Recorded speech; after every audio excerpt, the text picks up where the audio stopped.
வணக்கம் மக்களே. இதுவரை 28 வாக்குறுதிகளை கொள்கை என்று சொல்லி உங்களிடம் தெரிவித்திருக்கின்றேன். இன்னும் பல வாக்குறுதிகள் இருக்கின்றன, வரும் காலங்களில் உங்களிடம் தெரிவிக்கின்றேன். நம்முடைய வாக்குறுதிகள் அனைத்தும் கொள்கை சார்ந்தது.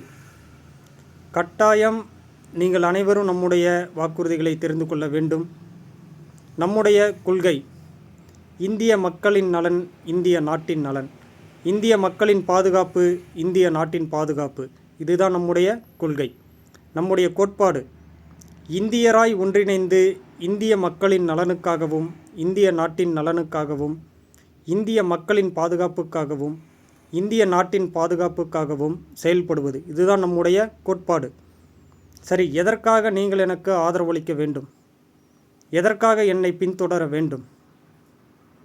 எதற்காக என்னுடைய வழிகாட்டுதலின்படி நீங்கள் வழிநடக்க வேண்டும்?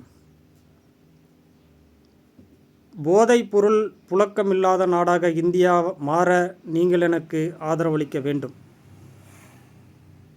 தனியார் கல்லூரிகள், தனியார் பள்ளிகள் இல்லாத நாடாக இந்தியா மாற நீங்கள் எனக்கு ஆதரவளிக்க வேண்டும்.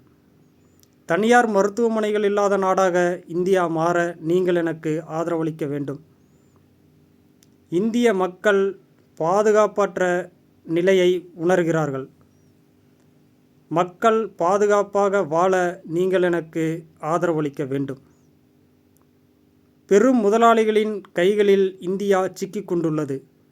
அவர்களிடமிருந்து மக்களையும் நாட்டையும் மீட்டெடுக்க நீங்கள் எனக்கு ஆதரவளிக்க வேண்டும். ஜாதி, மதம், மொழி என்று பிரிவினைவாதம் பேசும் பிரிவினைவாதிகளிடமிருந்தும் குழப்பவாதிகளிடமிருந்தும் மக்களை மீட்டு சரியான பாதையில் வழிநடத்துவதற்கு நீங்கள் எனக்கு ஆதரவளிக்க வேண்டும். இப்படி அடுக்கிக் கொண்டே போகலாம். உணர்வு கொண்டு உரிமை பெற ஒன்றிணைவோம் இந்தியாவுக்காக, இணைவோம் இந்தியாவுக்காக. நன்றி என் மக்களே.